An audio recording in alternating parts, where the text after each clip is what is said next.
አዳኞች ያለማቋረጥ ጦራቸውን ወደ አየር ያምዘገዝጋሉ። የሚወረውሩት ጦር መሬት ላይ ሲደርስ የማይታለፍ አጥር ይሰራል። የጎሽ መንጋው በሙሉ ወጥመድ ውስጥ ገቡ። በዚያ ድንጋጤ ደንብረው አቅጣጫን ይቀይራሉ። ጎሾቹ ግን ያልገባቸው መንገዱ ወደ ገደል አፋፍ እንደመራቸው ነበር።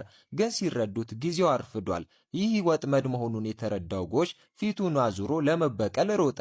በመንገዱም ጃክ የተባለውን ወጣት አዳኝ አየው። ልጁ ደግሞ የዚህ አዳኝ ጎሳ መሪ ልጅ ነው። ልጁ አደጋ ላይ መግባቱን ያየ አባት ጦሩን አንስቶ ወረወረው። ጦሩም የጎሹን ወገብ አገኘ፣ ግን ሊያስቆመውም አልቻለም። ጃክን ይዞት ወደ ገደል ሊገባ ነው። እንደ ዕድል ሆኖ ጃክ ጠርዙ ላይ ተንጠለጠለ። የገደል አፋፍ ላይ በአየርና መሬት መካከል እየታገለ ነው። እነሱ ካሉበትም 30 ሜትር ርቀት ላይ ነው። አባትየው እንደ እብድ ጮኸ። ልጁ ታክሶ እንዲቆይም ነገረው፣ ግን ደካማ ጡንቻው ሰውነቱን መሸከም አልቻለም። ሁሉም ሰው እያየው ጃክ ወደ ታች ወደቀ። አባትየው ማታ እየመጣ ስሙን ቢጠራም እንኳን የልጁን ድምፅ መስማት አልቻለም። እውነቱን ሲረዳ የነበረው አማራጭ የልጁን ሞት መቀበል ብቻ ነበር። ግን እነሱ ያላወቁት ነገር ሕይወት ለጃክ አንድ ዕድል ሰጥቷለች። ገደል ውስጥ አልወደቀም። እስካሁን ወጣ ያለ አለት ላይ ወድቆ ነበረ።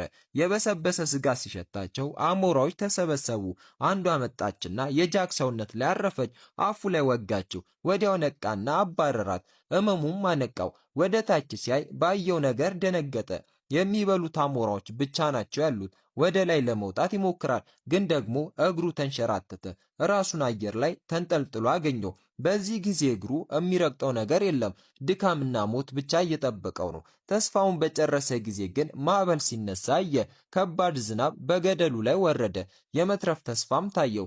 ውሃው በጨመረ ቁጥር ጥርሱን ነክሶ መጠበቅ ጀመረ እስከ መጨረሻ አቅሙ ድረስ። በመጨረሻም ጉልበቱ ሲሟጠጥ ጃክ እጆቹ ለቀቁ።